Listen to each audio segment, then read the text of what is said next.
ಮುಖ್ಯಮಂತ್ರಿ ಸಿದ್ದರಾಮಯ್ಯನವರ ಸಚಿವ ಸಂಪುಟಕ್ಕೆ 24 ಮಂದಿ ಹೊಸ ಮಂತ್ರಿಗಳು ಸೇರ್ಪಡೆ ಆಗೋದ್ರೊಂದಿಗೆ ಒಟ್ಟು ಸಚಿವರ ಸಂಖ್ಯೆ 32ಕ್ಕೆ ಏರಿಕೆಯಾದಂತಾಗಿದೆ. ಮೊದಲ ಹಂತದಲ್ಲಿ 8 ಮಂದಿ, ನಂತರ ಈಗ ವಿಸ್ತರಣೆಯ ಸಂದರ್ಭದಲ್ಲಿ 24 ಮಂದಿ. ಈ 24 ಮಂದಿಯಲ್ಲಿ ಬಹಳ ಮುಖ್ಯವಾಗಿ 6 ಮಂದಿ ಯುವ ಶಾಸಕರಿಗೆ ಈಗ ಮಂತ್ರಿಗಿರಿ ಸಿಕ್ಕಿದೆ. 2 ಬಾರಿ 3 ಬಾರಿ ಶಾಸಕರಾದಂಥವರು ಈಗ ಮಂತ್ರಿಗಳಾಗಿ ಅಧಿಕಾರವನ್ನು ಸ್ವೀಕರಿಸಿದ್ದಾರೆ. ಇವರುಗಳಿಗೆ ಮಂತ್ರಿಗಿರಿ ಸಿಕ್ಕೋದಕ್ಕೆ ಕಾರಣಗಳು ಏನೇನಾಗಿತ್ತು, ಯಾವ ಲೆಕ್ಕಾಚಾರದಲ್ಲಿ, ಯಾವ ಆಧಾರದಲ್ಲಿ ಇವರನ್ನ ಮಂತ್ರಿಗಳಾಗಿ ನಿಯೋಜನೆ ಮಾಡಿಕೊಳ್ಳಲಾಗಿದೆ, ಹಾಗೆಯೇ ಇವರು ಈ ಹೊಸ ಜವಾಬ್ದಾರಿಯನ್ನು ಎಷ್ಟರ ಮಟ್ಟಿಗೆ ನಿಭಾಯಿಸಬಲ್ಲರು ಮತ್ತು ಯಾವ ಸ್ವರೂಪದ ನಿರೀಕ್ಷೆಗಳನ್ನು ಇವರ ಮೇಲೆ ಇಟ್ಕೊಂಡಿದ್ದಾರೆ, ಏನೇನು ಸವಾಲುಗಳಿದ್ದಾವೆ ಅನ್ನೋದರ ಬಗ್ಗೆ ಈ ಎಪಿಸೋಡ್ನಲ್ಲಿ ವಿವರಿಸ್ತೀನಿ. ನಮಸ್ಕಾರ ಸ್ನೇಹಿತರೆ, ನಾನು ಹರಿಪ್ರಸಾದ್. ನೀವು ನೋಡ್ತಾ ಇದ್ದೀರಿ ಸುದ್ದಿಯಾನದ ಸಬ್ಸ್ಕ್ರೈಬರ್ ಆಗೋದಕ್ಕೆ ಮರಿಬೇಡಿ. ಹಾಗೆಯೇ ಪಕ್ಕದಲ್ಲಿರುವಂತಹ ಬೆಲ್ ಐಕಾನ್ ಅನ್ನು ಒತ್ತಿ. ಸ್ನೇಹಿತರೆ, ಮೊದಲಿಗೆ ಶಾಸಕಿ ಲಕ್ಷ್ಮೀ ಹೆಬ್ಬಾಳ್ಕರ್ ಅವರು ಈಗ ಸಚಿವ ಸ್ಥಾನವನ್ನ ಪಡೆದಿರುವುದರ ಬಗ್ಗೆ ನೋಡಬೇಕು. 2018ರಲ್ಲಿ ಮೊದಲ ಬಾರಿಗೆ ಶಾಸಕಿಯಾಗಿ ಆಯ್ಕೆಯಾದರು ಲಕ್ಷ್ಮೀ ಹೆಬ್ಬಾಳ್ಕರ್. 2023ರಲ್ಲಿ ಈಗ ಪುನರಾಯ್ಕೆಯಾಗಿದ್ದಾರೆ.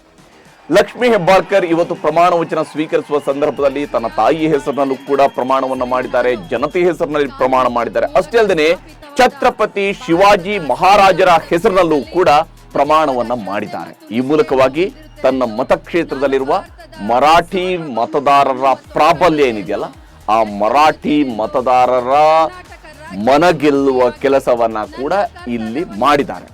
ಬಹಳ ಮುಖ್ಯವಾಗಿ ಅವರ ಆಯ್ಕೆಯ ವಿಚಾರಕ್ಕೆ ಬಂದಾಗ, ಹೇಗೆ ಅವರು ಸಚಿವೆ ಆದ್ರು ಅನ್ನುವಂಥ ವಿಚಾರಕ್ಕೆ ಬಂದಾಗ ಬಹಳ ಮುಖ್ಯವಾದಂತಹ ಕಾರಣ, ಮಹಿಳೆಯ ಕೋಟಾದಲ್ಲಿ ಯಾರಿಗಾದ್ರೂ ಒಬ್ಬರನ್ನ ಮಂತ್ರಿ ಮಾಡಬೇಕಾಗಿತ್ತು.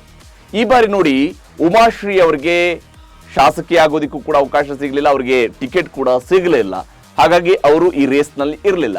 ಇನ್ನು ರೂಪಾ ಶಶಿಧರ್ ಅವರ ತಂದೆ KH ಮುನಿಯಪ್ಪ ಅವರು ಮಂತ್ರಿ ಆದ್ರು. ಹೀಗಾಗಿ ರೂಪಾ ಶಶಿಧರ್ ಅವರು ರೇಸ್ನಿಂದ ಔಟ್ ಆದ್ರು. ಕಡೆಗೆ ಉಳ್ಕೊಂಡಿರುವಂತದ್ದು ಲಕ್ಷ್ಮೀ ಹೆಬ್ಬಾಳ್ಕರ್ ಅವರು. ಹೀಗಾಗಿ ಲಕ್ಷ್ಮೀ ಹೆಬ್ಬಾಳ್ಕರ್ ಅವರು ಅತ್ಯಂತ ಸುಲಭವಾಗಿ ಮಂತ್ರಿಗಿರಿಯನ್ನ ಪಡ್ಕೊಳ್ಳುವಲ್ಲಿ ಯಶಸ್ವಿಯಾದ್ರು. ಅಷ್ಟೇ ಆದರೆ ಪಂಚಮಸಾಲಿ ಲಿಂಗಾಯತ ಸಮುದಾಯಕ್ಕೆ ಸೇರಿರುವಂತಹ ಲಕ್ಷ್ಮೀ ಹೆಬ್ಬಾಳ್ಕರ್ ಅವರಿಗೆ ಇದು ಕೂಡ ಬಹಳ ಮುಖ್ಯವಾದಂತಹ ಒಂದು ಅಂಶ ಆಗಿತ್ತು ಮಂತ್ರಿಯಾಗಿ ಮಾಡೋದಕ್ಕೆ. ಹೇಳೋದಕ್ಕೆ ಅವರು DK ಶಿವಕುಮಾರ್ ಅವರಿಗೆ ಬಹಳ ಆಪ್ತರಿದ್ದಾರೆ, ಆ ಕಾರಣಕ್ಕಾಗಿ ಮಂತ್ರಿ ಆಗಿದ್ದಾರೆ ಅಂತ ಹೇಳುವಂಥದ್ದು ಸಣ್ಣತನದ ವಿಶ್ಲೇಷಣೆಯನ್ನ ಮಾಡಬಹುದು. ಅದು ನಿಜಕ್ಕೂ ಕೂಡ ಸಣ್ಣತನದ ವಿಶ್ಲೇಷಣೆ ಆಗುತ್ತೆ. ಯಾಕಂದ್ರೆ ಲಕ್ಷ್ಮೀ ಹೆಬ್ಬಾಳ್ಕರ್ ಒಬ್ಬ ಶಾಸಕಿಯಾಗಿ ಜನರ ಹತ್ರಕ್ಕೆ ಸ್ಪಂದನೆಯನ್ನು ಮಾಡುವಂತ ವಿಚಾರದಲ್ಲಿ ಆ ಕ್ಷೇತ್ರದಲ್ಲಿ ಓಡಾಡಿದ್ದೀನಿ. ಕರ್ನಾಟಕ ಯಾನವನ್ನು ಮಾಡುವಂತ ಸಮಯ ಆ ಕ್ಷೇತ್ರದಲ್ಲಿ ಓಡಾಡಿದ್ದೀನಿ. ಅಲ್ಲಿ ಬಹುತೇಕ ಜನರಿಂದ ಬಹಳ ಒಳ್ಳೆಯ ಒಂದು ರೆಸ್ಪಾನ್ಸ್ ಲಕ್ಷ್ಮೀ ಹೆಬ್ಬಾಳ್ಕರ್ ಅವರ ಪರವಾಗಿ ವ್ಯಕ್ತವಾಗ್ತಾ ಇತ್ತು. ಹಳ್ಳಿಗಳಲ್ಲೂ ಕೂಡ ಒಂದು ಸಂಪರ್ಕವನ್ನ ಇಟ್ಕೊಂಡಿದ್ರು. ಈಗ ಸಚಿವೆಯಾಗಿರುವಂತಹ ಕಾರಣಕ್ಕಾಗಿ ನಿಜಕ್ಕೂ ದೊಡ್ಡ ಜವಾಬ್ದಾರಿ ಈಗ ಲಕ್ಷ್ಮೀ ಹೆಬ್ಬಾಳ್ಕರ್ ಅವರಿಗೆ ಸಿಕ್ಕಿದೆ. ಅವರು ಪ್ರಮಾಣವನ್ನು ಮಾಡುವ ಸಂದರ್ಭದಲ್ಲಿ ಯಾರ್ಯಾರ ಹೆಸರುಗಳನ್ನೆಲ್ಲ ಉಲ್ಲೇಖ ಮಾಡಿ ಪ್ರಮಾಣ ಮಾಡಿದಾರಲ್ಲ, ಅದೇ ಸ್ವರೂಪದಲ್ಲಿ ಅವರು ನಡ್ಕೊಳ್ತಾರಾ ಅನ್ನೋದು ಬಹಳ ಮುಖ್ಯ ಆಗುತ್ತೆ. ಯಾವುದೇ ರಾಗ ದ್ವೇಷ ಇಲ್ಲದೆ ಅವರು ಕೆಲಸವನ್ನ ಮಾಡ್ತಾರಾ, ನಿಜಕ್ಕೂ ಕೂಡ ಸಂವಿಧಾನದ ಆಶಯಗಳನ್ನ ಎತ್ತಿ ಹಿಡಿಯುವುದು ಕೆಲಸವನ್ನ ಮಾಡ್ತಾರಾ ಅನ್ನೋದನ್ನು ಕೂಡ ರಾಜ್ಯದ ಜನ ಕುತೂಹಲದಿಂದ ನೋಡ್ತಾನೆ ಇರ್ತಾರೆ. ಯಾಕಂದ್ರೆ ಲಕ್ಷ್ಮೀ ಹೆಬ್ಬಾಳ್ಕರ್ ಅವರು ಒಳ್ಳೆಯ ಕೆಲಸ ಮಾಡಿದ್ರೆ ನಿಜಕ್ಕೂ ಕೂಡ ಅದರ ಕ್ರೆಡಿಟ್ ಅವರಿಗೆ ಸಲ್ಲಿಕೆ ಆಗುತ್ತೆ. ಅವರ ಕೆಲಸದಲ್ಲಿ ಏನಾದರೂ ನ್ಯೂನತೆಗಳ ಆದ್ರೆ, ಲೋಪದೋಷಗಳು ಕಂಡು ಬಂದ್ರೆ ಅದರ ಕ್ರೆಡಿಟ್ ಕೇವಲ ಅದರ ವಿಚಾರ ಕೇವಲ ಲಕ್ಷ್ಮೀ ಹೆಬ್ಬಾಳ್ಕರ್ ಅವರಿಗೆ ಮಾತ್ರನೇ ಸೀಮಿತ ಆಗುವುದಿಲ್ಲ, ಅದು ಅವರ ಪಕ್ಷಕ್ಕೂ ಕೂಡ ದೊಡ್ಡ ಡ್ಯಾಮೇಜ್ ಅನ್ನ ಮಾಡಬಲ್ಲದು. ವಿಶೇಷವಾಗಿ DK ಶಿವಕುಮಾರ್ ಅವ್ರಿಗೂ ಕೂಡ ಅದರಿಂದ ಕೆಟ್ಟ ಹೆಸರು ಬರುವಂತಹ ಸಾಧ್ಯತೆಯೂ ಕೂಡ ಇದ್ದೇ ಇದೆ. ಯಾಕಂದ್ರೆ ಒಬ್ಬ ನಾಯಕನಿಗೆ ಆಪ್ತರು ಅಂತೇಳಿ ಗುರುತಿಸಿಕೊಂಡಾಗ ಆ ನಾಯಕರ ವಿರುದ್ಧವೂ ಕೂಡ ಆಕ್ಷೇಪಗಳು ವ್ಯಕ್ತ ಆಗೋದಕ್ಕೆ ಕಾರಣ ಆಗತ್ತೆ. ಲಕ್ಷ್ಮೀ ಹೆಬ್ಬಾಳ್ಕರ್ ಅವರು ಯಾವ ಸ್ವರೂಪದಲ್ಲಿ ತಮ್ಮ ಆಳ್ವಿಕೆಯನ್ನು ನಿರ್ವಹಿಸುತ್ತಾರೆ ಅನ್ನುವಂಥದ್ದು ಕೂಡ ಬಹಳ ಮುಖ್ಯ ಆಗಿರುವಂಥದ್ದು. ಇನ್ನು ಮಾಂಕಾಳು ವೈದ್ಯ ಅವರು ಈ ಬಾರಿ ಸಚಿವರಾಗಿರುವಂಥದ್ದು ಮತ್ತೊಂದು ಸರ್ಪ್ರೈಸಿಂಗ್ ಆಗಿರುವಂತಹ ಆಯ್ಕೆನೆ ಅಂತ ಹೇಳಬೇಕಾಗುತ್ತೆ. ಯಾಕಂದ್ರೆ ಇಲ್ಲಿ ಮಾಂಕಾಳು ವೈದ್ಯ ಅವರು 2013ರಲ್ಲಿ ಮೊದಲ ಬಾರಿಗೆ ಭಟ್ಕಳದಿಂದ ಪಕ್ಷೇತರ ಶಾಸಕರಾಗಿ ಆಯ್ಕೆ ಆಗ್ತಾರೆ. 2014ರಲ್ಲಿ ಅವರು ಕಾಂಗ್ರೆಸ್ನ ಸಹಸದಸ್ಯತ್ವವನ್ನು ಪಡ್ಕೊಳ್ತಾರೆ. ನಂತರ 2018ರ ಚುನಾವಣೆಯನ್ನ ಕಾಂಗ್ರೆಸ್ನಿಂದ ಸ್ಪರ್ಧಿಸಿ ಸೋಲ್ತಾರೆ. 2023ರಲ್ಲಿ ಈಗ ಅವರು ಗೆದ್ದು ಬಂದಿರುವಂಥದ್ದು. ನೋಡಿ, ಒಂದ್ ಕಡೆಯಲ್ಲಿ ಪ್ರಮೋದ್ ಮಧ್ವರಾಜ್ ಅವರು ಬಿಜೆಪಿಗೆ ಹೋಗಿರುವಂತದ್ದು. ಈ ಮೂಲಕವಾಗಿ ಮಗುವೀರ ಸಮುದಾಯದವರು ಯಾರೂ ಕೂಡ ಇಲ್ಲಿ ಮಂತ್ರಿ ಆಗೋದಕ್ಕೆ ಅವಕಾಶ ಸಿಕ್ಕಿರಲಿಲ್ಲ.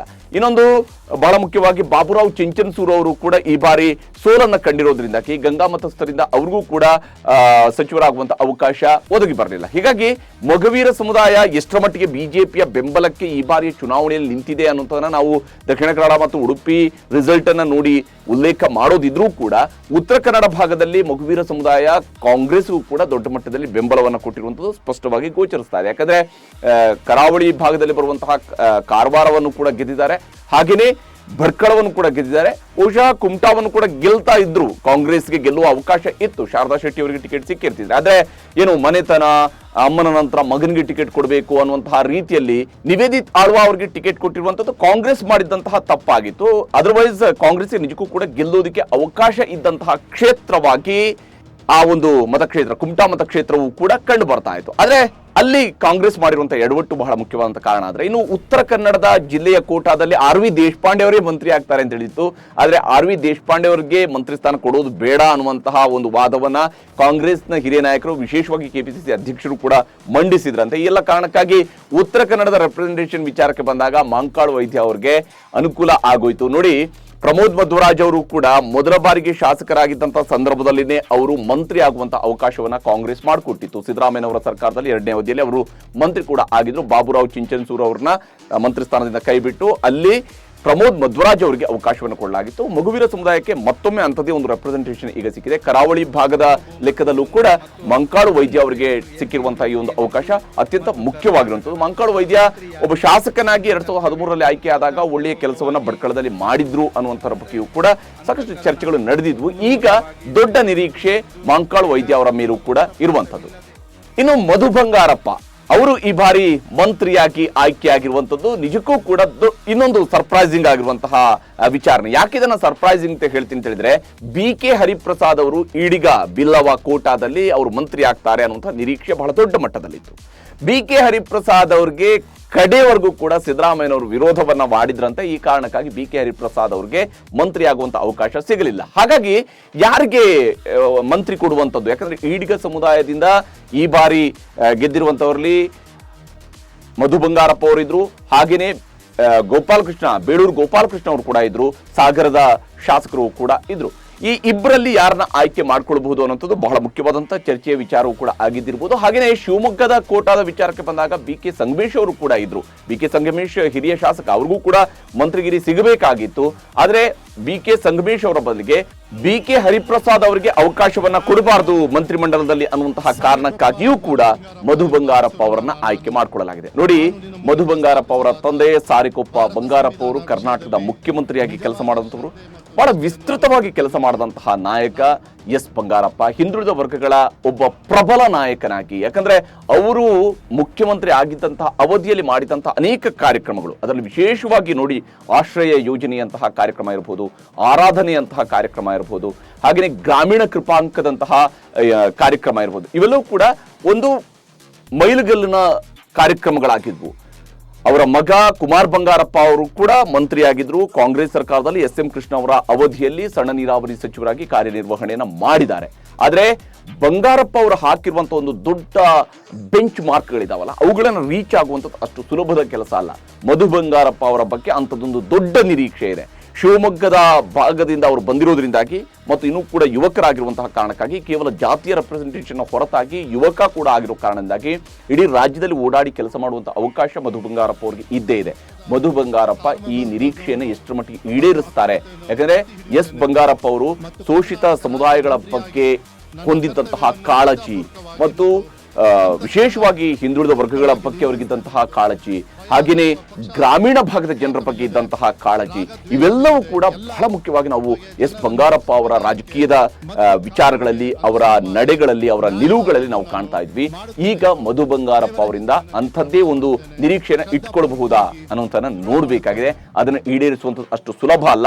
ಆದ್ರೆ ಆ ಗುರಿಯೆಡೆಗೆ ಸಾಗುವಂತಹ ಪ್ರಯತ್ನವನ್ನಾದ್ರೂ ಮಧು ಬಂಗಾರಪ್ಪ ಅವರು ಮಾಡಿದ್ರೆ ಎಲ್ಲ ಒಂದು ಕಡೆಯಲ್ಲಿ ಸಿದ್ದರಾಮಯ್ಯನವರ ಕ್ಯಾಬಿನೆಟ್ಗೆ ಅವರು ಸೇರ್ಪಡೆ ಮಾಡ್ಕೊಂಡಿರುವಂಥದ್ದು ಕೂಡ, ಅವರನ್ನ ಸೇರ್ಪಡೆ ಮಾಡ್ಕೊಂಡಿರುವಂಥದ್ದು ಕೂಡ ಕಾಂಗ್ರೆಸ್ಗೆ ಅನುಕೂಲ ಆಗಬಹುದು. ಇನ್ನು ಡಾಕ್ಟರ್ ಎಂ.ಸಿ. ಸುಧಾಕರ್ ಅವರಿಗೆ ಈ ಬಾರಿ ಸಚಿವ ಸ್ಥಾನ ಸಿಕ್ಕಿದೆ. ಚಿಂತಾಮಣಿಯ ಶಾಸಕರು ಡಾಕ್ಟರ್ ಎಂ.ಸಿ. ಸುಧಾಕರ್ ಅವರು ರಾಜಕೀಯ ಮನೆತನದಿಂದ ಬಂದಂಥವ್ರು. ಅವರ ಅಪ್ಪ ಕೂಡ ಮಂತ್ರಿ ಆಗಿದ್ರು, ಅವರ ಅಜ್ಜ ಕೂಡ ರಾಜಕಾರಣಿ ಆಗಿದ್ರು. ಹೀಗಾಗಿ ರಾಜಕೀಯದ ಮನೆತನದಿಂದ ಬಂದಂತಹ ಡಾಕ್ಟರ್ MC ಸುಧಾಕರ್ ಕಳೆದ 2 ಚುನಾವಣೆಯಲ್ಲಿ 2018 ಮತ್ತು 2013ರಲ್ಲಿ ಪಕ್ಷೇತರರಾಗಿ ಸ್ಪರ್ಧಿಸಿ ಸೋಲನ್ನ ಕಾಣ್ತಾರೆ. 2004 ಮತ್ತು 2008ರಲ್ಲಿ ಕಾಂಗ್ರೆಸ್ನಿಂದ ಶಾಸಕರಾಗಿದ್ರು. ನಂತರ KH ಮುನಿಯಪ್ಪ ಅವರ ಜೊತೆಗಿನ ತಿಕ್ಕಾಟದಿಂದಾಗಿ ಅವರು ಕಾಂಗ್ರೆಸ್ ಅನ್ನ ಬಿಟ್ಟು ಪಕ್ಷೇತರರಾಗಿ ಸ್ಪರ್ಧಿಸಿದ್ರು. ಈಗ ಮತ್ತೆ ಕಾಂಗ್ರೆಸ್ ಸೇರ್ಪಡೆಯಾದ್ರು. ಚಿಕ್ಕಬಳ್ಳಾಪುರ ಮತ್ತು ಕೋಲಾರ ಈ 2 ಜಿಲ್ಲೆಗಳ ದೃಷ್ಟಿಯಲ್ಲೂ ಕೂಡ ಡಾಕ್ಟರ್ MC ಸುಧಾಕರ್ ಅವರಿಗೆ ಮಂತ್ರಿ ಸ್ಥಾನವನ್ನು ಕೊಟ್ಟಿರುವಂತದ್ದು ಬಹಳ ನಿರ್ಣಾಯಕವಾಗಿರುವಂತಹ ನಡೆಯಾಗಿದೆ. ಒಂದು ಹಂತದಲ್ಲಿ ಅವರನ್ನ ವಿಧಾನಸಭೆ ಉಪಾಧ್ಯಕ್ಷರನ್ನಾಗಿ ನೇಮಕ ಮಾಡೋಣ ಅನ್ನೋದ್ರ ಬಗ್ಗೆ ಚರ್ಚೆ ನಡೆದಿತ್ತು. ಆದ್ರೆ ಕಡೆಗಳಿಗೆಯಲ್ಲಿ ಇಲ್ಲ, ಅವರನ್ನ ಮಂತ್ರಿ ಮಾಡಲೇಬೇಕು ಅಂತ ಹೇಳಿ DK ಶಿವಕುಮಾರ್ ಅವರು ಪಟ್ಟು ಹಿಡಿದ ಕಾರಣದಿಂದಾಗಿ ಡಾಕ್ಟರ್ MC ಸುಧಾಕರ್ ಅವರಿಗೆ ಮಂತ್ರಿ ಸ್ಥಾನವನ್ನ ನೀಡಲಾಗಿದೆ. ಡಾಕ್ಟರ್ K ಸುಧಾಕರ್ ಅವರ ವಿರುದ್ಧದ ರಾಜಕೀಯದ ಸಮರದ ದೃಷ್ಟಿಯಲ್ಲೂ ಕೂಡ ನಾವು ಡಾಕ್ಟರ್ MC ಸುಧಾಕರ್ ಅವರನ್ನ ಇಲ್ಲಿ ಪರಿಗಣಿಸಲೇಬೇಕಾಗುತ್ತೆ. ಮತ್ತು ಡಾಕ್ಟರ್ MC ಸುಧಾಕರ್ ಅವರು ಡಾಕ್ಟರ್ K ಸುಧಾಕರ್ ಅವರಿಗಿಂತ ಹೆಚ್ಚು ಸೀನಿಯರ್ ರಾಜಕೀಯದಲ್ಲಿ ಮತ್ತು ಹೆಚ್ಚು ವ್ಯಾಪಕವಾಗಿ ಕೆಲಸ ಮಾಡುವಂತಹ ಅವಕಾಶ ಇದೆ. ದಂತವೈದ್ಯರಾಗಿ ಕೆಲಸ ಮಾಡಿದ್ದಾರೆ. ಹಾಗೆಯೇ ಅಸಿಸ್ಟೆಂಟ್ ಪ್ರೊಫೆಸರ್ ಆಗಿಯೂ ಕೂಡ ಅವರು ಕಾರ್ಯನಿರ್ವಹಣೆಯನ್ನು ಮಾಡಿದ್ದಾರೆ. ಡಾಕ್ಟರ್ MC ಸುಧಾಕರ್ ಅವರು ಒಂದು ಒಳ್ಳೆಯ ಖಾತೆ ಸಿಕ್ಕಿದ್ರೆ ತುಂಬಾ ಒಳ್ಳೆಯ ಕೆಲಸವನ್ನ ಮಾಡಬಲ್ಲಂತಹ ಒಂದು ಚಾಕಚಕ್ಯತೆ ಅವರಿಗೆ ಇದ್ದೇ ಇದೆ. ಸದನದ ಡಿಬೇಟ್ಗಳಲ್ಲಿ ಅವರು ಹಿಂದೆ ಶಾಸಕರಾಗಿ ಭಾಗಿಯಾಗಿದ್ದಂತಹ ಸಂದರ್ಭದಲ್ಲಿ, ಅಂದ್ರೆ ವಿರೋಧ ಪಕ್ಷದ ಸಾಲಿನಲ್ಲಿ ಕುಳಿತಿದ್ದಂತಹ ಸಂದರ್ಭದಲ್ಲಿ ಅವರು ಮಾತನಾಡ್ತಾ ಇದ್ದಂತಹ ಅಂಶಗಳನ್ನು ಗಮನಿಸಿದಾಗಲೂ ಕೂಡ ತುಂಬಾ ಆಕ್ಟಿವ್ ಆಗಿ ಸದನದಲ್ಲಿ ಪಾರ್ಟಿಸಿಪೇಟ್ ಮಾಡ್ತಾ ಇದ್ದಂತಹ ಶಾಸಕ ಡಾಕ್ಟರ್ MC ಸುಧಾಕರ್. ಜನರ ಪರವಾದಂತಹ ಒಂದು ಕಾಳಜಿ ಅವರಲ್ಲಿ ಇದ್ದೇ ಇತ್ತು ಅವರ ಮಾತುಗಳಲ್ಲಿ. ಈಗ ಅದನ್ನು ಎಷ್ಟು ಮಟ್ಟಿಗೆ ಕೃತಿಯಲ್ಲಿ ತೋರಿಸ್ತಾರೆ, ಎಷ್ಟು ಮಟ್ಟಿಗೆ ತನ್ನ ಕೆಲಸದಲ್ಲಿ ತೋರಿಸ್ತಾರೆ ಅನ್ನುವಂಥದ್ದು ಬಹಳ ಮುಖ್ಯ ಆಗಿರುವಂಥದ್ದು ಡಾಕ್ಟರ್ MC ಸುಧಾಕರ್ ಅವರ ದೃಷ್ಟಿಯಿಂದ. ಸಿದ್ದರಾಮಯ್ಯ ಅವರ ಸಂಪುಟಕ್ಕೆ ಸೇರ್ಪಡೆಯಾಗಿರುವ ಇನ್ನೊಂದು ಬಹಳ ಮುಖ್ಯವಾದಂತಹ ಹೆಸರು ಸುರೇಶ್ BS ಅವರು. ಭೈರತಿ ಸುರೇಶ್ ಅಂತ ಹೇಳಿದ್ರೆ ಅರ್ಥ ಆಗುತ್ತೆ, ಸುರೇಶ್ BS ಅಂತ ಹೇಳಿದ್ರೆ ಪರಿಚಯ ಸಿಗೋದು ಸ್ವಲ್ಪ ಕಷ್ಟ. ಭೈರತಿ ಸುರೇಶ್ ಅಂತಲೇ ಅವರು ಹೆಸರನ್ನ ಮಾಡಿರುವಂಥದ್ದು, ಎಲ್ರಿಗೂ ಕೂಡ ಪರಿಚಿತ ಆಗಿರುವಂಥದ್ದು. ಭೈರತಿ ಸುರೇಶ್ ಅವರನ್ನ ಯಾಕೆ ಮಂತ್ರಿ ಮಾಡಿದ್ರು ಅನ್ನುವಂತಹ ಪ್ರಶ್ನೆ ಇದ್ದೇ ಇದೆ. 2012ರಲ್ಲಿ ಅವರು ಮೊದಲ ಬಾರಿಗೆ MLC ಆಗಿ ಆಯ್ಕೆ ಆಗ್ತಾರೆ. ಅವತ್ತು ಅವರು ಪಕ್ಷೇತರರಾಗಿ ಚುನಾವಣೆಗೆ ಸ್ಪರ್ಧಿಸಿದ್ರು. ಆ ಎಲೆಕ್ಷನ್ ಬಹುಶಃ ಯಾರು ಮರೆತರೂ ಕೂಡ ಕಾಂಗ್ರೆಸ್ನವರು ಮರಿಬಾರದು. ಕಾಂಗ್ರೆಸ್ನ ಅಧಿಕೃತ ಅಭ್ಯರ್ಥಿಯಾಗಿದ್ದ ಇಕ್ಬಾಲ್ ಅಹಮದ್ ಸರಡಗಿ ಅವರನ್ನ ಸೋಲಿಸುವ ಕೆಲಸವನ್ನ ಕಾಂಗ್ರೆಸ್ನ ಸದಸ್ಯರೇ ಅವತ್ತು ಮಾಡಿದ್ರು. ಸರಡಗಿ ಅವರು ಸೋತ್ರು, ಅವತ್ತು ಅಲ್ಲಿ ಭೈರತಿ ಸುರೇಶ್ ಅವರು ಗೆದ್ದಿದ್ರು. ಮುಂದೆ ಅವರು 2013ರ ಚುನಾವಣೆಯಲ್ಲಿ ಹೆಬ್ಬಾಳದಿಂದ ಅವರು ಆಯ್ಕೆ ಆಗ್ತಾರೆ. ನಂತರ 2018ರಲ್ಲಿ ಅವರು ಮೊದಲ ಬಾರಿಗೆ ಶಾಸಕರಾಗಿ ಆಯ್ಕೆ ಆಗ್ತಾರೆ ಹೆಬ್ಬಾಳ ಮತಕ್ಷೇತ್ರದಿಂದ. 2023ರಲ್ಲಿ ಪುನರಾಯ್ಕೆ ಆಗ್ತಾರೆ. ಶಾಸಕರಾಗಿ ಆಯ್ಕೆ ಆಗೋದಕ್ಕಿಂತ ಮುಂಚಿತವಾಗಿ ಅವರು MLC ಆಗಿದ್ದಂತಹ ಅವಧಿಯಲ್ಲೂ ಕೂಡ ಸಿದ್ದರಾಮಯ್ಯನವರಿಗೆ ಬಹಳ ಆಪ್ತರಾಗಿದ್ರು. ಶಾಸಕರಾದ ಮೇಲಂತೂ ಮತ್ತಷ್ಟು ಆಪ್ತರಾಗಿನೇ ಇದ್ರು, ಆಪ್ತರಾಗಿ ಓಡಾಡ್ತಾ ಇದ್ರು. ಕುರುಬ ಸಮುದಾಯದ ಕೋಟಾದ ಅಡಿಯಲ್ಲಿ ಸುರೇಶ್ ಅವರನ್ನ ಪರಿಗಣಿಸಿದ್ದಾರೆ ಅನ್ನುವಂಥದ್ದು ಒಂದು ಚರ್ಚೆಯ ಭಾಗ. ಆದ್ರೆ ಬೆಂಗಳೂರಿನ ಕೋಟಾದಲ್ಲಿ ಅವರನ್ನ ಮಂತ್ರಿಯನ್ನಾಗಿ ಮಾಡಲಾಗಿದೆ ಅನ್ನೋದು ಇನ್ನೊಂದು ಚರ್ಚೆಯ ಅಂಶ. ಆದ್ರೆ ನಿಜಕ್ಕೂ ಕುರುಬಾ ಕೋಟಾದಿಂದಲೇ ಮಂತ್ರಿ ಮಾಡಬೇಕು ಅಂತ ಹೇಳುವಂಥದ್ದೇ ಲೆಕ್ಕಾಚಾರ ಆಗಿದ್ದಿರ್ತಿದ್ರೆ ಕರ್ನಾಟಕದ ಉತ್ತರ ಭಾಗದ ಶಾಸಕರುಗಳಿಗೆ ಅವಕಾಶವನ್ನ ಕೊಡಬೇಕಾಗಿತ್ತು. ರಾಘವೇಂದ್ರ ಹಿಟ್ನಾಳ್ ಅವರಿದ್ರು, ಅವರು ಕೂಡ 3 ಬಾರಿ ಶಾಸಕರಾಗಿ ಆಯ್ಕೆ ಆಗಿದ್ದಾರೆ. ರಾಘವೇಂದ್ರ ಹಿಟ್ನಾಳ್ ಅವ್ರಿಗೆ ಮಂತ್ರಿ ಸ್ಥಾನವನ್ನ ಕೊಟ್ಟಿಲ್ಲ. HY ಮೇಟಿ ಅವರು ಶಾಸಕರಾಗಿ ಆಯ್ಕೆ ಆಗಿದ್ದಾರೆ, ಅವ್ರಿಗೂ ಕೂಡ ಮಂತ್ರಿ ಸ್ಥಾನವನ್ನ ಕೊಟ್ಟಿಲ್ಲ. ಬದಲಿಗೆ ಭೈರತಿ ಸುರೇಶ್ ಅವರನ್ನ ಪರಿಗಣಿಸಲಾಗಿದೆ. ಸಿದ್ದರಾಮಯ್ಯನವರ ಆಪ್ತತೆಯ ಹೊರತಾಗಿ ವಿಶೇಷ ಕಾರಣಗಳು ಕಾಣ್ತಾ ಇಲ್ಲ.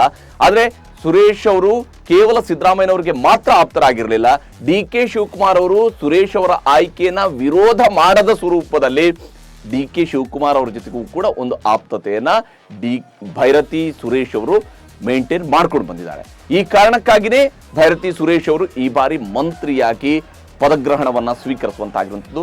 ಸುರೇಶ್ ಇನ್ನು ಯುವಕರಿದ್ದಾರೆ, ಕೆಲಸ ಮಾಡುವಂತಹ ಉತ್ಸಾಹವನ್ನು ಅವರು ಪ್ರದರ್ಶಿಸಿದ್ರೆ, ನಿಜಕ್ಕೂ ಕೂಡ ಆ ಉತ್ಸಾಹದಿಂದ ಅವರು ಓಡಾಡಿ ಕೆಲಸ ಮಾಡಿದ್ರೆ ಒಬ್ಬ ನಾಯಕನಾಗಿ, ಒಳ್ಳೆಯ ನಾಯಕನಾಗಿ ಬೆಳಿಬಲ್ರು. ಆದರೆ ಶಾಸನ ಸಭೆಯಲ್ಲಿ ಅವರು ಆಕ್ಟಿವ್ ಆಗಿ ಪಾರ್ಟಿಸಿಪೇಟ್ ಮಾಡಿರೋದನ್ನ ಕಂಡಿಲ್ಲ. ಯಾಕಂದ್ರೆ ಅವರು ಶಾಸಕರಾಗಿ ವ್ಯಾಪಕವಾಗಿ ಚರ್ಚೆಗಳಲ್ಲಿ ಭಾಗಿಯಾಗಿರುವಂಥದ್ದು ಬಹಳ ಕಡಿಮೆ ಇದೆ. ಹೀಗಾಗಿ ಸುರೇಶ್ ಅವರು ಈಗ ಹೆಚ್ಚು ಕೆಲಸದ ಮೂಲಕವಾಗಿ ತಾನೊಬ್ಬ ಒಳ್ಳೆಯ ರಾಜಕಾರಣಿ ಅನ್ನೋದನ್ನ ತೋರಿಸ್ಕೊಳ್ಳುವಂತ ಅವಕಾಶ ಇದೆ. ಕೇವಲ ಸಿದ್ದರಾಮಯ್ಯನವರ ಕಾರಣಕ್ಕಾಗಿ ಅಷ್ಟೇ ಇವರು ಮಂತ್ರಿ ಆದ್ರು ಅಂತ ಹೇಳಿದ್ರೆ ಖಂಡಿತವಾಗ್ಲೂ ಕೂಡ ಮುಂದಿನ ಸಂಪುಟ ಸರ್ಜರಿಯ ಸಂದರ್ಭದಲ್ಲಿ ಸುರೇಶ್ ಅವರು ಅವಕಾಶವನ್ನ ಕಳ್ಕೊಳ್ಬಹುದು. ಅದಲ್ಲದೆ ತನ್ನ ಪರ್ಫಾರ್ಮೆನ್ಸ್ ಮೂಲಕವಾಗಿ ಅವರು ತನಗೆ ಸಿಕ್ಕಿರುವಂತಹ ಮಂತ್ರಿಗಿರಿಗೆ ಒಂದು ನ್ಯಾಯ ಒದಗಿಸಿದ್ರೆ ಬಹುಶಃ 5 ವರ್ಷದವರೆಗೂ ಕೂಡ ಮಂತ್ರಿಯಾಗಿ ಕಂಟಿನ್ಯೂ ಆಗುವಂಥ ಅವಕಾಶ ಭೈರತಿ ಸುರೇಶ್ ಅವರಿಗೆ ಸಿಗಬಹುದು. ಕಡೆಯದಾಗಿ ಬಿ ನಾಗೇಂದ್ರ ಅವರ ಬಗ್ಗೆ ಹೇಳಲೇಬೇಕು. ಬಳ್ಳಾರಿ ಗ್ರಾಮೀಣ ಕ್ಷೇತ್ರದ ಶಾಸಕ ನೋಡಿ, 2008ರಲ್ಲಿ ಮೊದಲ ಬಾರಿಗೆ ಅವರು ಬಿಜೆಪಿಯಿಂದ ಶಾಸಕರಾಗಿ ಆಯ್ಕೆ ಆಗ್ತಾರೆ. 13ರಲ್ಲಿ ಪಕ್ಷೇತರರಾಗಿ ಆಯ್ಕೆ ಆಗ್ತಾರೆ. ಕೂಡ್ಲಿಗಿ ಮತಕ್ಷೇತ್ರದಿಂದ 2 ಬಾರಿ ಶಾಸಕರಾಗ್ತಾರೆ. 2018ರಲ್ಲಿ ಕಾಂಗ್ರೆಸ್ನಿಂದ ಮೊದಲ ಬಾರಿಗೆ ಶಾಸಕರಾಗ್ತಾರೆ. 23ರಲ್ಲಿ ಈಗ ಮತ್ತೊಮ್ಮೆ ಆಯ್ಕೆಯಾಗಿ ಬಂದಿದ್ದಾರೆ. 4 ಬಾರಿ ಶಾಸಕರಾಗಿದ್ದಾರೆ. ಬಿ ಶ್ರೀರಾಮುಲು ಅವ್ರನ್ನ ಬಹಳ ದೊಡ್ಡ ಅಂತರದಿಂದ ಈ ಬಾರಿಯ ಚುನಾವಣೆಯಲ್ಲಿ ಸೋಲಿಸಿದ್ದಾರೆ. ವಾಲ್ಮೀಕಿ ಸಮುದಾಯದಲ್ಲಿ ಮಂತ್ರಿಗಳಾಗೋದಿಕ್ಕೆ ಬಹಳಷ್ಟು ಜನ ಕಾಂಪಿಟೇಟರ್ಸ್ ಇದ್ರು. ವಿಶೇಷವಾಗಿ ಬಳ್ಳಾರಿಯಿಂದಲೇ ಲೆಕ್ಕ ಹಾಕಿದ್ರು ಕೂಡ ಬಳ್ಳಾರಿಯಿಂದ ಅವ್ರಿಗಿಂತ ಸೀನಿಯರ್ ಆಗಿರುವ ತುಕಾರಾಮ್ ಅವ್ರಿಗೆ ಮಂತ್ರಿ ಸ್ಥಾನ ಸಿಗಬೇಕಾಗಿತ್ತು. ಸಂಡೂರು ಕ್ಷೇತ್ರದ ಶಾಸಕರಿಗೆ ಮಂತ್ರಿ ಸ್ಥಾನ ಸಿಗಬೇಕಾಗಿತ್ತು. ತುಕಾರಾಮ್ ಅವರು ಸಮ್ಮಿಶ್ರ ಸರ್ಕಾರದ ಅವಧಿಯಲ್ಲಿ ಮಂತ್ರಿ ಆಗುವಂತ ಅವಕಾಶ ಅವರಿಗೆ ಸಿಕ್ಕಿತ್ತು ನಿಜ. ಆದ್ರೆ ಈಗ ಅವರನ್ನ ಕೈಬಿಟ್ಟು, ತುಕಾರಾಮ್ ಅವ್ರನ್ನ ಕೈಬಿಟ್ಟು ಇಲ್ಲಿ ಬಿ ನಾಗೇಂದ್ರ ಅವರನ್ನ ಮಂತ್ರಿ ಮಾಡಲಾಗಿದೆ. ವಿಶೇಷವಾಗಿ ರಾಜಣ್ಣ ಅವರಿಗೆ ಮಂತ್ರಿ ಸ್ಥಾನ ಸಿಕ್ಕಿದೆ. ಹಾಗೆಯೇ ಸತೀಶ್ ಜಾರಕಿಹೊಳಿ ಅವರಿಗೆ ಮಂತ್ರಿ ಸ್ಥಾನ ಸಿಕ್ಕಿದೆ. ಅವರ ಜೊತೆಗೆ ಬಿ ನಾಗೇಂದ್ರ ಅವರು ಕೂಡ ವಾಲ್ಮೀಕಿ ಸಮುದಾಯದ ರೆಪ್ರೆಸೆಂಟೇಷನ್ ಅಡಿಯಲ್ಲೂ ಕೂಡ ಅವರಿಗೆ ಮಂತ್ರಿ ಸ್ಥಾನ ಸಿಕ್ಕುವಂಥದ್ದು. ಮತ್ತು ಬಳ್ಳಾರಿಯಲ್ಲಿ ಕಾಂಗ್ರೆಸ್ ಅತ್ಯುತ್ತಮ ಪರ್ಫಾರ್ಮೆನ್ಸ್ ಮಾಡದ ಕಾರಣಕ್ಕಾಗಿ ಬಳ್ಳಾರಿಯಲ್ಲಿ ಒಬ್ಬರಿಗೆ ರೆಪ್ರೆಸೆಂಟೇಷನ್ ಕೊಡಲೇಬೇಕಾಗಿತ್ತು. ಹಾಗಾಗಿ ಅದು ಬಿ ನಾಗೇಂದ್ರ ಅವರ ಪಾಲಾಗಿದೆ. ನೋಡಿ, NY ಗೋಪಾಲಕೃಷ್ಣ ಅವರು ಹಿರಿಯ ಶಾಸಕರಿದ್ದಾರೆ. ಮೊಳಕಾಲ್ಮೂರಿನಿಂದ ವಾಪಸ್ ಅವರಿಗೆ ಕಾಂಗ್ರೆಸ್ ಸೇರ್ಪಡೆಯಾಗಿ ಮೊಳಕಾಲ್ಮೂರಿನಿಂದ ಮತ್ತೆ ಈಗ ಶಾಸಕರಾಗಿ ಆಯ್ಕೆಯಾಗಿದ್ದಾರೆ. ಆದರೆ NY ಗೋಪಾಲಕೃಷ್ಣ ಅವರನ್ನು ಕೂಡ ಹಿಂದಿಕ್ಕಿ ಬಿ ನಾಗೇಂದ್ರ ಅವರಿಗೆ ಅವಕಾಶವನ್ನು ಮಾಡಿಕೊಡಲಾಗಿದೆ. ನಾಗೇಂದ್ರ ಉತ್ಸಾಹದಿಂದ ಕೆಲಸ ಮಾಡುವಲ್ಲಂತ ಚಾಕಚಕ್ಯತೆ ಇರುವಂತಹ ನಾಯಕ, ಅದರಲ್ಲಿ ಯಾವುದೇ ಅನುಮಾನ ಇಲ್ಲ. ಬಳ್ಳಾರಿಯವರು ಆಗಿರೋದ್ರಿಂದಾಗಿ ಬಳ್ಳಾರಿಯ ಆ ಪವರ್ ಪಾಲಿಟಿಕ್ಸ್ ಅನ್ನು ಹೇಗೆ ಮಾಡ್ತಾರೆ ಅನ್ನೋಂಥದ್ರ ಬಗ್ಗೆಯೂ ಕೂಡ ಕುತೂಹಲ ಇದ್ದೇ ಇದೆ. ಯಾವ ಸ್ವರೂಪದಲ್ಲಿ ಅವರು ಯಾಕಂದ್ರೆ ಶಾಸನ ಸಭೆಯಲ್ಲಿ ಅವರು ಕೂಡ ಏನು ಬಹಳ ಆಕ್ಟಿವ್ ಆಗಿ ಪಾರ್ಟಿಸಿಪೇಟ್ ಮಾಡಿದಂತಹ ಶಾಸಕ ಅಲ್ವೇ ಅಲ್ಲ. ನಾಗೇಂದ್ರ ಅವರು ಕೂಡ ಬಹಳ ದೊಡ್ಡದಾಗಿ ಯಾವುದೇ ಚರ್ಚೆಗಳಲ್ಲಿ ಭಾಗಿಯಾಗಿ ಅಥವಾ ಯಾವುದೇ ಬಿಲ್ಗಳ ಮೇಲಿನ ಚರ್ಚೆಗಳ ಸಂದರ್ಭಗಳಲ್ಲಿ ಭಾಗಿಯಾಗಿರುವಂತಹ ಉದಾಹರಣೆಗಳಿಲ್ಲ. ಅಷ್ಟೇ ಏಕೆ ಪ್ರಶ್ನೋತ್ತರ ಕಲಾಪದಲ್ಲೂ ಕೂಡ ಅವರು ಕೇಳ್ತಾ ಇದ್ದಂತಹ ಪ್ರಶ್ನೆಗಳು ಕೂಡ ಬಹಳ ಸೀಮಿತವಾಗಿಯೇ ಇರುವಂತದ್ದು. ಹೀಗಿರುವಾಗ ಬಿ ನಾಗೇಂದ್ರ ಈಗ ಮಂತ್ರಿ ಆದ ನಂತರ ಹೇಗೆ ಕೆಲಸ ಮಾಡ್ತಾರೆ ಅನ್ನೋದು ಬಹಳ ಮುಖ್ಯ ಆಗಿದೆ. ದೊಡ್ಡ ಸವಾಲು ಖಂಡಿತವಾಗ್ಲೂ ಕೂಡ ಇದ್ದೇ ಇದೆ. ಒಳ್ಳೆಯ ಪರ್ಫಾರ್ಮೆನ್ಸ್ ಮಾಡಿದ್ರೆ ಖಂಡಿತವಾಗ್ಲೂ ಕೂಡ ಅವರು ಸಚಿವರಾಗಿ ಕಂಟಿನ್ಯೂ ಆಗುವಂತಹ ಸಾಧ್ಯತೆ ಇದ್ದೇ ಇದೆ. ಆದ್ರೆ ಅವರು ಸರಿಯಾಗಿ ಕಾರ್ಯನಿರ್ವಹಣೆಯನ್ನ ಮಾಡಿಲ್ಲ ಅಂತೇಳಿ ಆದ್ರೆ ಅವ್ರಿಗೆ, ಯಾಕಂದ್ರೆ ಬೆಂಚ್ ಕಾಯುವಂಥದ್ದು, ನಾವು ಪ್ಲೇಯಿಂಗ್ 11 ಜೊತೆಗೆ ಬೆಂಚ್ ಕಾಯುವಂತ ಆಟಗಾರರು ಅಂತ ಹೇಳ್ತಾರಲ್ಲ, ಹಾಗೇನೆ ಬಿ ನಾಗೇಂದ್ರ ಅವರ ಸ್ಥಾನವನ್ನು ತುಂಬುವುದಕ್ಕೆ ಅರ್ಹರಾಗಿರುವಂತಹ ಮತ್ತಷ್ಟು ಶಾಸಕರು ಕಾಂಗ್ರೆಸ್ನಲ್ಲಿದ್ದಾರೆ. ಹಾಗಾಗಿ ಅವರ ಮಂತ್ರಿಗಿರಿಯು ಕೂಡ ಅದು ಪರ್ಮನೆಂಟ್ ಆಗಿ ಪೂರ್ತಿ 5 ವರ್ಷವರೆಗೂ ಸಿಕ್ಕೇ ಬಿಡುತ್ತೆ ಅಂತ ಹೇಳುವಂಥದ್ದು ಅನುಮಾನದ ವಿಚಾರಣೆ ಆಗಿದೆ. ನಾಗೇಂದ್ರ ಹೇಗೆ ಪರ್ಫಾರ್ಮ್ ಮಾಡ್ತಾರೆ ಅನ್ನೋದರ ಆಧಾರದಲ್ಲಿನೇ ಅವರ ಮಂತ್ರಿಗಿರಿ ಎಷ್ಟು ದಿವಸ ಉಳ್ಕೊಳ್ಳುತ್ತೆ ಅನ್ನೋದು ಕೂಡ ನಿರ್ಧಾರ ಆಗ್ಬೋದು. ಏನೇ ಆಗಲಿ, ಸಿದ್ದರಾಮಯ್ಯ ಅವರ ಸಂಪುಟದಲ್ಲಿ ಹೊಸಬರಿಗೆ ಅವಕಾಶವನ್ನ ಕೊಟ್ಟಿದ್ದಾರೆ, ಉತ್ಸಾಹಿ ಯುವಕರಿಗೆ ಅವಕಾಶವನ್ನ ಮಾಡಿಕೊಟ್ಟಿದ್ದಾರೆ. ಈ ಉತ್ಸಾಹಿ ಯುವಕರು ಎಷ್ಟರ ಮಟ್ಟಿಗೆ ಕೆಲಸವನ್ನ ಮಾಡ್ತಾರೆ, ಯಾವ ಸ್ವರೂಪದಲ್ಲಿ ತಮಗೆ ಸಿಕ್ಕಿರುವಂತಹ ಈ ಹೊಸ ಜವಾಬ್ದಾರಿಗಳನ್ನ ನಿರ್ವಹಿಸ್ತಾರೆ, ಮತ್ತು ಕನ್ನಡಿಗರಿಗೆ ಅಂತಿಮವಾಗಿ ಬೇಕಾಗಿರೋದು ಯಾರು ಮಂತ್ರಿ ಆಗ್ತಾರೆ ಅನ್ನೋದು ಮುಖ್ಯ ಅಲ್ಲ, ಕರ್ನಾಟಕದ ಜನಕ್ಕೆ ಬೇಕಾಗಿರುವಂಥ ನೀವು ಹೆಂಗೆ ಕೆಲಸ ಮಾಡಿದಿರಿ ಅನ್ನೋಂಥದ್ದು ಮುಖ್ಯ. ಯಾವ ಸ್ವರೂಪದಲ್ಲಿ ನಿಮ್ಮ ಇಲಾಖೆಗಳಲ್ಲಿ ನ್ಯಾಯ ಒದಗಿಸಿದ್ದೀರಿ ಅನ್ನೋಂಥದ್ದು ಮುಖ್ಯ ಆಗುತ್ತೆ. ಯಾವುದೇ ಖಾತೆ ಸಿಕ್ಕಿದ್ರು ಕೂಡ ಚೆನ್ನಾಗಿ ನಿಭಾಯಿಸ್ತೀರಿ ಅಂತ ಹೇಳ್ಕೊಂಡು ಬಹಳ ಆರಾಮಾಗಿ ಮಾತನಾಡ್ತಾರೆ, ಆದರೆ ನಿಜಕ್ಕೂ ಕೂಡ ಕೆಲಸದಲ್ಲಿ ಅದನ್ನು ತೋರಿಸ್ತಾರಾ ಅನ್ನುವಂಥದ್ದನ್ನ ನೋಡಬೇಕಾಗಿರುವಂಥದ್ದು. ನಮಸ್ಕಾರ.